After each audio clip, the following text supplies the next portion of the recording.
What's poppin', world? Yeah, I tapped in with the Head of the Game podcast. Yet once again, we got a controversial discussion we gotta talk about this morning. So without further ado, y'all read the title. Let's get right into it. Love don't cost a thing. I know we've heard this saying, especially if you in my generation, which is 30s and up. Probably since as long as you can remember, since a little kid, right? Um, And this video is particularly towards, the young guys and stuff like that. Just getting out there in the world, trying to find a soulmate, if you will, a partner, or, especially someone on a serious level, right? So let's get right into it.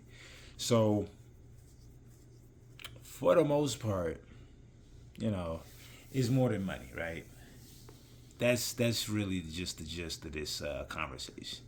It's not the, act like money doesn't have its place, but it's bigger than money, right? It's more so what you do with the money and lifestyle wise. Is your lifestyle healthy? And is your lifestyle complete? Right? Because you don't even need a lot of money to have a lifestyle, right? And I'm not talking to lifestyles vary. You feel me? There's minimalist lifestyles and there's luxurious, expensive lifestyles. It's all on a spectrum. But for the most part, regardless of what it is, it has to have some kind of direction towards it, right? So if you're not making a lot of money, and I'm just be practical with y'all, you feel me? You have to have some other kind of strong suits that what would they call that? Your SMV, yeah, sexual market value, right? And I feel like the whole money thing is somewhat blown out of proportion, only due to the fact that I feel like um,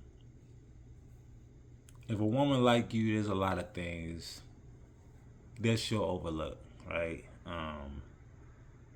And not to say for long term, eventually value systems change, people mature, and certain needs are changed out for other needs, right? So how you meet the person may not be ultimately who you end up with in the long term.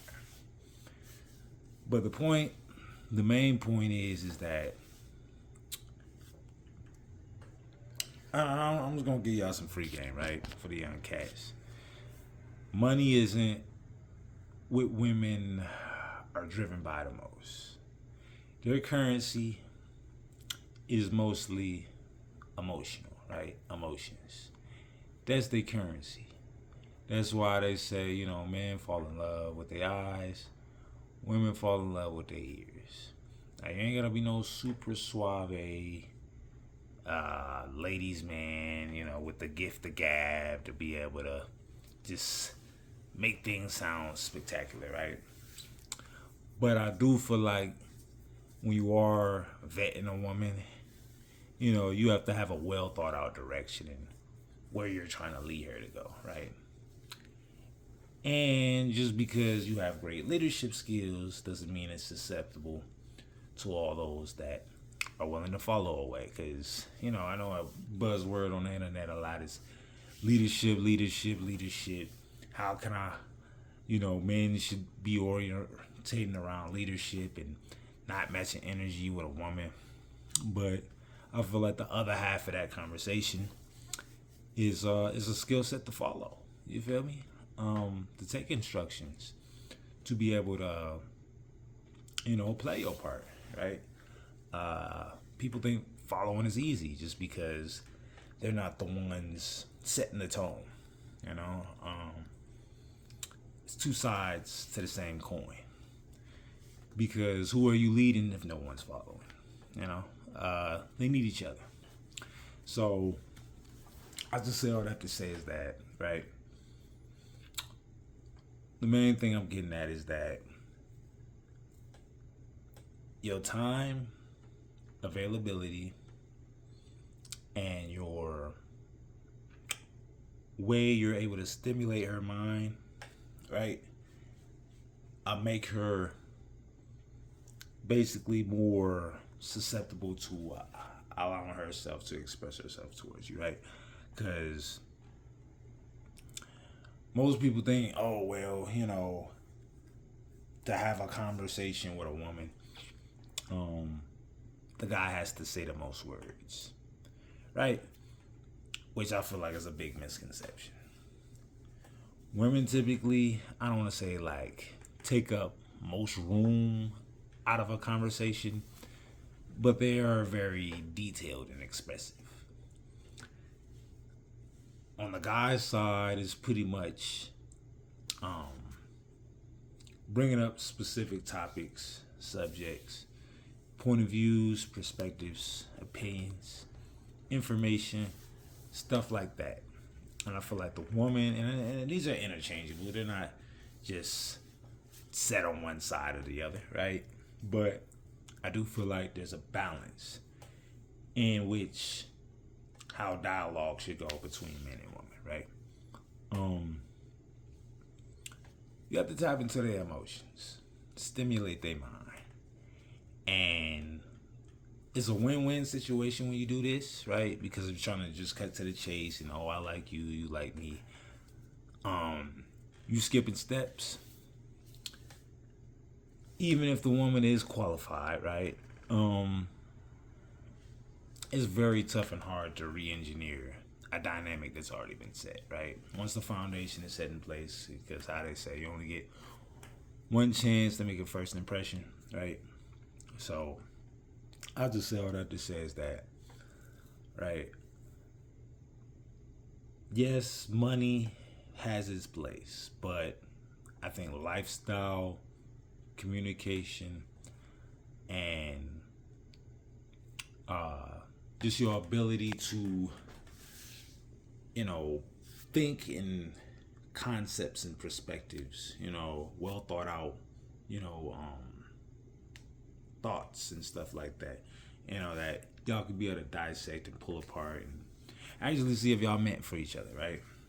So I'll say all that to say is like ask the right questions. Yeah, there are things that you would possibly have to do financially, right?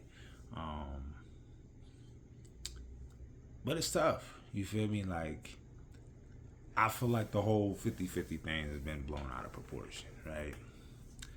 And I understand people want to curtail it and be like, oh, it should be 100, when it's a shared responsibility. So due to the fact that each person's going to take up a certain amount of room, yeah, 50-50 is going to be the way to go. Instead of 100, I know people want to, make things all optimistic. But the reason why it's percentages in that aspect is that each situation is going to have a certain approach due to who plays what part in what situation. She may take up room in one aspect, you may take up room in the other aspect, right? And pretty much for the most part, right? Pretty much for the most part, it's about balance. Knowing your strengths and weaknesses. And knowing how to delegate certain responsibilities instead of trying to do everything or do nothing. You feel me? Either or when it's a mixture of both, right? No, I just say all to say, don't put that much pressure on yourself. If she really like you the way she says she do, she'll be willing to. She'll be more than glad and honestly feel honored to contribute. You feel me? Even if it is financially, because it's hard. You feel me? And not to make this super political, but especially for the brothers out there, like, our women love us, you feel me? And we shouldn't put that much pressure, especially unwarranted pressure that they not even putting on us, you feel me? To act as if we have to be a certain way. There's a lot of this social media stuff, man, just be feeding lies. You see certain women, and even guys, putting out certain agendas and narratives that nobody can live up to as a majority, and they never have, and it's just not built for it to be like that. Like 50-50's been there since the beginning of time. Women has always worked. You feel me? Like it didn't start out as women all being housewives. You feel me? Like women had their place in society as well. You feel me? So I just say all that to say is like, don't put that much pressure on yourself, man. Have your stuff together for sure, but you ain't gonna be no 100,000aire, no millionaire to get love, or find somebody that's compatible. Because if it's based on a monetary standard, then all your situations are gonna be transactional. I'm just gonna keep it 100, and you find it that way, then you're really gonna feel like it's not worth it, right? So, thoughts, concerns, comments, leave them below. Comment, like, subscribe. I'm about here.